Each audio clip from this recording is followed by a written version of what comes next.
എല്ലാവർക്കും പുതിയൊരു വീഡിയോയിലേക്ക് സ്വാഗതം. ഇന്നൊരു മലബാർ സ്റ്റൈൽ ചിക്കൻ ബിരിയാണി റെസിപ്പിയാണ് കാണിക്കുന്നത്. ഇത് ദമ്മിട്ട വളരെ ടേസ്റ്റി ആയ ഒരു ബിരിയാണി റെസിപ്പിയാണ്. ഇവിടെ പറയുന്ന രീതിയിൽ ബിരിയാണി ഉണ്ടാക്കിയാൽ വളരെ ടേസ്റ്റി ആയിട്ടുള്ള പെർഫെക്റ്റ് ആയിട്ടുള്ള ബിരിയാണി നമുക്ക് വീട്ടിലുണ്ടാക്കാം. ഇതധികം സ്പൈസി ഒന്നുമല്ലാത്ത നല്ലൊരു ബിരിയാണി റെസിപ്പിയാണ്. നമുക്കിത് എങ്ങനെ ഉണ്ടാക്കാമെന്ന് നോക്കാം. അതിനുവേണ്ടി 2 കിലോ ചിക്കനാണ് എടുത്തിരിക്കുന്നത്. ഇത് ബിരിയാണി പീസായി എടുത്തതാണ്. ഇത് നന്നായി കഴുകി വൃത്തിയാക്കി എടുത്തു വെച്ചിട്ടുണ്ട്. നമുക്കിതൊന്ന് മാരിനേറ്റ് ചെയ്യാൻ വെക്കാം. അതിനു വേണ്ടി 1 ടീസ്പൂൺ മഞ്ഞൾപ്പൊടി, 1 ടീസ്പൂൺ കുരുമുളക് പൊടി, 4 ടേബിൾ സ്പൂൺ തൈര്, 2 ടീസ്പൂൺ ഉപ്പ് ഇവ ഇട്ട് കൊടുത്ത് നന്നായി കൈവച്ചൊന്ന് മിക്സ് ചെയ്ത് കൊടുക്കാം. ഒരു അരമണിക്കൂർ റെസ്റ്റ് ചെയ്യാൻ വെച്ചാൽ മതി. ഇനി നമുക്ക് അരി ഒന്ന് കുതിർത്ത് വെക്കാം. അതിനു വേണ്ടി 5 കപ്പ് അരി എടുക്കുന്നുണ്ട്.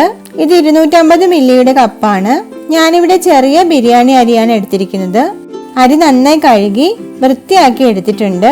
ഇതൊരു അരമണിക്കൂർ വെള്ളത്തിൽ കുതിർത്ത് വെക്കണം. ഈ സമയം കൊണ്ട് നമുക്ക് ബിരിയാണി മസാല ഉണ്ടാക്കാം. ബിരിയാണി മസാല എപ്പോഴും ഫ്രഷായി ഉണ്ടാക്കി ചേർക്കുന്നതാണ് നല്ലത്. മസാല ഉണ്ടാക്കാനായി 2 പീസ് കറുകപ്പട്ട, 1 പീസ് ജാതിപത്രി, 8 ഗ്രാമ്പൂ, 8 ഏലക്ക, 1 തക്കോലം, ജാതിക്കയുടെ കുരുവിന്റെ ചെറിയൊരു പീസ്, 1/2 ടീസ്പൂൺ മല്ലി, 1/2 ടീസ്പൂൺ പെരിഞ്ജീരകം, 2 ടീസ്പൂൺ കുരുമുളക്, 2 ഉണക്കമുളക്, 1/2 ടീസ്പൂൺ ചെറിയ ജീരകം, 1 ടീസ്പൂൺ സാജീരകം, 1 ബേ ലീഫ് ഇവയൊക്കെ എടുത്തു വെച്ചിട്ടുണ്ട്. ഇനി നമുക്കിതൊന്ന് വറുത്ത് പൊടിക്കാം. ഒരു പാൻ ചൂടാവാൻ വെച്ചിട്ടുണ്ട്. അതിലേക്ക് ആദ്യം കറുവപ്പട്ട, ഏലക്ക, തക്കോലം, ജാതിയുടെ കുരു, മല്ലി, ഗ്രാമ്പൂ, കുരുമുളക് ഇവയൊക്കെ ഒന്ന് ചൂടാക്കാം. ഇത് ചൂടായി വരുമ്പോൾ പെരിഞ്ജീരകം, ചെറിയ ജീരകം, സാജീരകം ഇവയിട്ട് ചൂടാക്കാം. അവസാനമായി ബേ ലീഫും ഉണക്കമുളകും ജാതിപത്രി ഇട്ട് മൂപ്പിക്കാം. എല്ലാം മൂത്ത് വരുമ്പോൾ തീ ഓഫാക്കി തണുക്കാനായി വേറൊരു പാത്രത്തിലേക്ക് മാറ്റി വെക്കാം. അരമണിക്കൂറിന് ശേഷം കുതിർത്ത അരി നമുക്ക് വെള്ളം പോകാൻ വെക്കാം. ഈ സമയം കൊണ്ട് വറുത്ത് വെച്ച മസാലയുടെ കൂട്ട് തണുത്തിട്ടുണ്ടാവും. എല്ലാ ഇൻഗ്രീഡിയൻസും ഒരുമിച്ച് മിക്സിയിലിട്ട് നല്ല നൈസായി നമുക്ക് പൊടിച്ചെടുക്കാം. ഇപ്പോൾ നിങ്ങൾക്ക് കാണാം നല്ല ഫൈനായി പൊടിച്ചെടുത്തിട്ടുണ്ട്. ഇതിന് ടൈറ്റായി അടച്ചു വെക്കുക, അല്ലെങ്കിൽ മണം നഷ്ടപ്പെടും. ഇനി നമുക്ക് ദമ്മിടാനുള്ള സവോള ഫ്രൈ ചെയ്തെടുക്കാം. അതിനു വേണ്ടി 2 മീഡിയം സൈസ്ഡ് സവോള നല്ല ഫൈനായിട്ട് അരിഞ്ഞു വെച്ചിട്ടുണ്ട്. ഇത് ദമ്മിടുമ്പോൾ ചോറിന് മുകളിൽ ഇടാനുള്ളതാണ്. ഒരു പാൻ വെച്ച് ചൂടാവുമ്പോൾ ആവശ്യത്തിന് എണ്ണ ഒഴിക്കുക. വെളിച്ചെണ്ണയോ സൺഫ്ലവർ ഓയിലോ ഏത് വേണമെങ്കിലും ഉപയോഗിക്കാം. നമ്മളിവിടെ സവാള 2 ബാച്ചായിട്ടാണ് ഫ്രൈ ചെയ്തെടുക്കാൻ പോകുന്നത്. ചെറിയ തീയിൽ ഫ്രൈ ചെയ്യുക. ഇത് കരിഞ്ഞു പോകാതെ എടുക്കാൻ ശ്രദ്ധിക്കുക. ഒരു ഗോൾഡൻ കളർ ആവുമ്പോൾ എണ്ണയിൽ നിന്നും കോരി ഒരു സ്ട്രെയിനറിലോ ടിഷ്യൂ പേപ്പറിലോ വെക്കുക. ഇപ്പോൾ 2 ബാച്ച് നമ്മൾ ഫ്രൈ ചെയ്തെടുത്തിട്ടുണ്ട്. ഇനി ഈ എണ്ണയിലേക്ക് ആവശ്യത്തിന് അണ്ടിപ്പരിപ്പിട്ട് മൂപ്പിക്കാം. ഇനി നമുക്ക് ഉണക്കമുന്തിരി ഇട്ട് മൂപ്പിക്കാം. ഇത് രണ്ടും വറുത്ത് കോരി മാറ്റി വെക്കുക. ഇനി നമുക്ക് ചിക്കൻ വേവിച്ചെടുക്കാം. അതിനായി ആദ്യം 6 പച്ചമുളക്, 1/4 കപ്പ് ഇഞ്ചി, 1/4 കപ്പ് വെളുത്തുള്ളി ഇവയൊക്കെ വൃത്തിയാക്കി എടുത്തിട്ടുണ്ട്. ഇത് നമുക്ക് മിക്സിയിലിട്ടൊന്ന് ചതച്ചെടുക്കാം. അധികം അരിഞ്ഞു പോകണ്ട. ചിക്കനിലേക്കായി 5 മീഡിയം സൈസ്ഡ് സവോള അരിഞ്ഞു വെച്ചിട്ടുണ്ട്. ഫൈനായിട്ടൊന്നും അരിയണ്ട. 4 മീഡിയം സൈസ്ഡ് തക്കാളിയും ചെറുതായി അരിഞ്ഞു വെച്ചിട്ടുണ്ട്. ഒരു 10 കശുവണ്ടി പരിപ്പ് വെള്ളത്തിലിട്ട് കുതിർത്ത് വെച്ചിട്ടുണ്ട്. നമ്മൾ കുതിർത്ത് വെച്ച കശുവണ്ടി പരിപ്പും 3 ടേബിൾ സ്പൂൺ തേങ്ങ ചിരകിയതും 3 ടേബിൾ സ്പൂൺ വെള്ളവും ചേർത്ത് ഇതൊന്ന് നല്ല ഫൈനായി പേസ്റ്റായി അരച്ചെടുക്കാം. ഇത് ചിക്കൻ വെന്ത് വരുമ്പോൾ ചേർക്കാനാണ്. ഇതിപ്പോൾ നല്ല പേസ്റ്റായി അരച്ചെടുത്തിട്ടുണ്ട്. ഇനി ദം ചെയ്യാൻ വേണ്ടി കുറച്ച് മഞ്ഞൾ വെള്ളം ഉണ്ടാക്കാം. അതിനായി 1/2 ടീസ്പൂൺ മഞ്ഞളും 2 ടേബിൾ സ്പൂൺ വെള്ളവും ചേർത്ത് ഒന്ന് മിക്സ് ചെയ്ത് വെക്കാം. ഇനി നമുക്ക് കുക്കിങ്ങിലേക്ക് കടക്കാം. ഒരു ചുവട് കട്ടിയുള്ള പാത്രം വെച്ച് ചൂടാവുമ്പോൾ 1/2 ടീസ്പൂൺ നെയ്യും 1 ടീസ്പൂൺ വെളിച്ചെണ്ണയും ഒഴിക്കുന്നുണ്ട്. ഇതിലേക്ക് ഇഞ്ചി, പച്ചമുളക്, വെളുത്തുള്ളി ഇവ ചതച്ചത് ഇട്ട് നന്നായി ഒന്ന് വഴറ്റുക. പച്ചമണം പോകുമ്പോൾ അരിഞ്ഞ സവോള ഇട്ട് വഴറ്റാം. ഇതിലേക്ക് 1/4 ടീസ്പൂൺ ഉപ്പിട്ട് കൊടുക്കാം. നന്നായി ഒന്ന് വഴറ്റുക. ഇപ്പോൾ ഇത് നന്നായി വഴണ്ട് വന്നിരിക്കുന്നു. ഇനി ഇതിലേക്ക് അരിഞ്ഞു വെച്ച തക്കാളി ഇട്ടൊന്ന് വഴറ്റാം. ഇത് അധികം നേരം വഴറ്റണ്ട. ഇനി ഒരു പിടി ചെറുതായി അരിഞ്ഞ മല്ലിയില, മല്ലിയിലേക്കാളും കുറച്ച് അളവ് കുറച്ച് അരിഞ്ഞ പുതിനയില ഇവ ഇട്ട് കൊടുക്കാം. ഇതൊന്ന് വഴറ്റുക. ഇപ്പോൾ എല്ലാം പച്ചമണം മാറി നന്നായി വഴണ്ട് വന്നിട്ടുണ്ട്. ഇനി ഇതിലേക്ക് ചിക്കൻ ഇട്ട് കൊടുക്കാം. ഇതിനെ ഒരു മീഡിയം ടു ഹൈ ഫ്ലെയിമിൽ 2 മിനിറ്റ് നന്നായി വഴറ്റുക. നമ്മൾ നേരത്തെ പൊടിച്ചു വെച്ച ബിരിയാണി മസാല 1 ടീസ്പൂൺ മാറ്റി വെച്ചിട്ട് ഇതിലേക്ക് ചേർത്ത് കൊടുക്കാം. ഇതൊന്ന് നന്നായി മിക്സ് ചെയ്തെടുക്കാം. ഇപ്പോൾ വെള്ളമൊക്കെ ചിക്കനിൽ നിന്ന് വന്ന് തുടങ്ങിയിട്ടുണ്ട്. ഇത് അടച്ചു വെച്ച് ഒരു 15 മുതൽ 20 മിനിറ്റ് വരെ മീഡിയം ടു ലോ ഫ്ലെയിമിൽ വേവിക്കാം. ഇടയ്ക്ക് അടിക്ക് പിടിക്കാതെ തുറന്നു നോക്കി പതുക്കെ ഇളക്കി കൊടുക്കണം.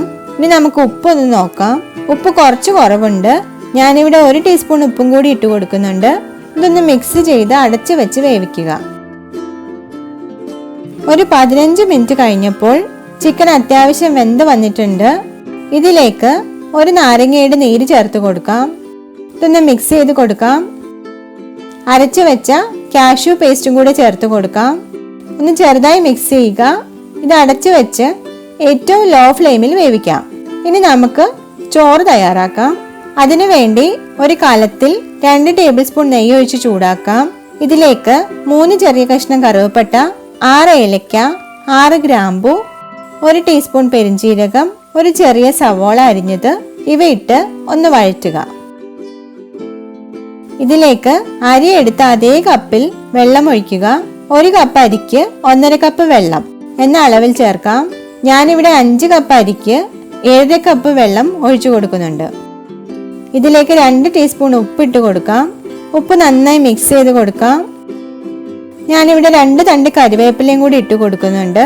ഇനി നമുക്ക് ഉപ്പ് കറക്റ്റ് ആണോ എന്ന് ഒന്ന് ടേസ്റ്റ് ചെയ്ത് നോക്കാം. ഞാനിവിടെ ഒരു 1/2 ടീസ്പൂൺ ഉപ്പ് കൂടി ഇട്ട് കൊടുക്കുന്നുണ്ട്. ഉപ്പ് ശരിക്കും വെള്ളത്തിൽ കുറച്ച് കൂടി നിൽക്കണം. 1/2 നാരങ്ങയുടെ നീരും കൂടെ ഇതിലേക്ക് ചേർത്ത് ഇതൊന്ന് ഇളക്കി കൊടുക്കാം. ഇനി ഇതൊന്ന് അടച്ചു വെച്ച് തിളപ്പിക്കുക. ഇപ്പൊ വെള്ളമൊക്കെ നന്നായി തിളച്ച് വന്നിട്ടുണ്ട്. ഇനി നമുക്ക് കുതിർത്ത് വെള്ളം പോകാൻ വെച്ച അരി ഇട്ട് കൊടുക്കാം.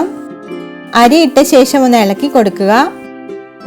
അടച്ചു വെച്ചൊരു 10 മുതൽ 15 മിനിറ്റ് വരെ മീഡിയം ഫ്ലെയിമിൽ വേവിക്കുക. അരി വേഗം വെന്ത് കിട്ടും. അതുകൊണ്ട് ഇടയ്ക്ക് തുറന്ന് നോക്കി ഇളക്കി ഒന്ന് പാകം നോക്കണം.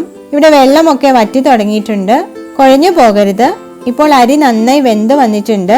കുറച്ച് വേവ് ബാക്കി നിൽക്കണം. ദം ഇടുമ്പോൾ ബാക്കി വെന്തോളും. ഇനി നമുക്കിത് തീയിൽ നിന്ന് മാറ്റി വെക്കാം. ഈ സമയത്ത് ചിക്കൻ ഒന്ന് തുറന്നു നോക്കാം. ചിക്കൻ ഇവിടെ നന്നായി വെന്ത് വന്നിട്ടുണ്ട്. ചിക്കൻ ഇപ്പോൾ ലോ ഫ്ലെയിമിലാണ് ഇരിക്കുന്നത്. ചിക്കനിലേക്ക് നേരത്തെ ഫ്രൈ ചെയ്തെടുത്ത കുറച്ച് ഉള്ളി കൂടി ഇട്ട് കൊടുക്കാം. ഇനി നമുക്ക് ദമ്മിടാം. അതിനുവേണ്ടി ചോറ് ചിക്കന്റെ മുകളിൽ ഒരു ലെയർ ഇതേപോലെ ഇട്ട് കൊടുക്കുക. ഇതിന്റെ മുകളിലേക്ക് ഫ്രൈ ചെയ്തെടുത്ത് വെച്ച ഉണക്കമുന്തിരി, അണ്ടിപ്പരിപ്പ്, ഫ്രൈ ചെയ്തെടുത്ത സവോള, കുറച്ച് മല്ലിയില, കുറച്ച് പുതിനയില ഇവ ഇട്ട് കൊടുക്കാം. 1/2 ടീസ്പൂൺ ബിരിയാണി മസാല ഇട്ട് കൊടുക്കാം. കുറച്ച് നെയ്യും കൂടെ മുകളിൽ ഒഴിച്ചു കൊടുക്കാം. ഇതിനു മുകളിൽ അടുത്ത ലെയർ ചോറും കൂടി ഇടാം. ഈ ചോറിന് മുകളിലായും കുറച്ച് നെയ്യ് ഒഴിച്ചു കൊടുക്കാം. നേരത്തെ തയ്യാറാക്കി വെച്ച കുറച്ച് മഞ്ഞൾ വെള്ളം ഇതേപോലെ അവിടെ ഒഴിച്ചു കൊടുക്കാം. ചോറിന് ഒരു മഞ്ഞ നിറം കിട്ടാൻ വേണ്ടിയാണ്. ബാക്കിയുള്ള ബിരിയാണി മസാലയും മുകളിലേക്ക് ഇട്ട് കൊടുക്കാം. ഇനി മല്ലിയില, പുതിനയില, വറുത്ത് വെച്ച ഉണക്കമുന്തിരി, കാഷ്യൂനട്ട്, ഫ്രൈ ചെയ്ത സവോള ഇവയൊക്കെ വിതറി കൊടുക്കാം. ഇനി ഇത് നമുക്ക് ടൈറ്റായി അടച്ചു വെക്കണം. അതിനുവേണ്ടി ഒരു അലൂമിനിയം ഫോയിൽ വെച്ച് പാത്രത്തിന്റെ മുകൾ വശം ഇതേപോലെ ഒന്ന് കവർ ചെയ്തെടുക്കാം. പാത്രത്തിന്റെ സൈഡിൽ മൈദ കുഴച്ചും ഒട്ടിച്ച് ദം ചെയ്തെടുക്കാം. ഇനി അടപ്പ് നന്നായി അടച്ചു കൊടുത്ത് ഒരു വെയിറ്റ് വെച്ച് കൊടുക്കാം. ഇതൊരു 10 മുതൽ 15 മിനിറ്റ് വരെ ഏറ്റവും ലോ ഫ്ലെയിമിൽ ഇടുക. ഇനി ഒരു 10-15 മിനിറ്റ് കഴിഞ്ഞ് ഇത് തുറന്നു നോക്കാം. ചോറൊക്കെ നന്നായി പെർഫെക്റ്റായി വെന്ത് വന്നിട്ടുണ്ട്. ഇതുപോലെ ചോറൊക്കെ ചിക്കനിൽ തട്ടാതെ ഒന്ന് മിക്സ് ചെയ്തെടുക്കാം. നിങ്ങൾക്ക് കാണാം ചോറൊക്കെ പരസ്പരം ഒട്ടാതെ നല്ല വിട്ട് വന്നിട്ടുണ്ട്. ഇനി നമുക്കിത് ചൂടോടെ സെർവ് ചെയ്യാം. അതിനായി ഒരു ചെറിയ കുഴിയുള്ള പാത്രം എടുത്ത് ആദ്യം കുറച്ച് ചോറ്, പിന്നെ 2 പീസ് ചിക്കൻ, അതിന് മുകളിൽ ചോറ്, അങ്ങനെ ടൈറ്റായി നിറയ്ക്കാം. ഇനി ഇതൊരു പ്ലേറ്റിന്റെ മുകളിലേക്ക് ഇതുപോലെ കമഴ്ത്തി വെച്ചെടുക്കാം. കുറച്ച് ഫ്രൈ ചെയ്ത സവോള, മല്ലിയില ഇവയൊക്കെ വെച്ച് ഡെക്കറേറ്റ് ചെയ്യാം.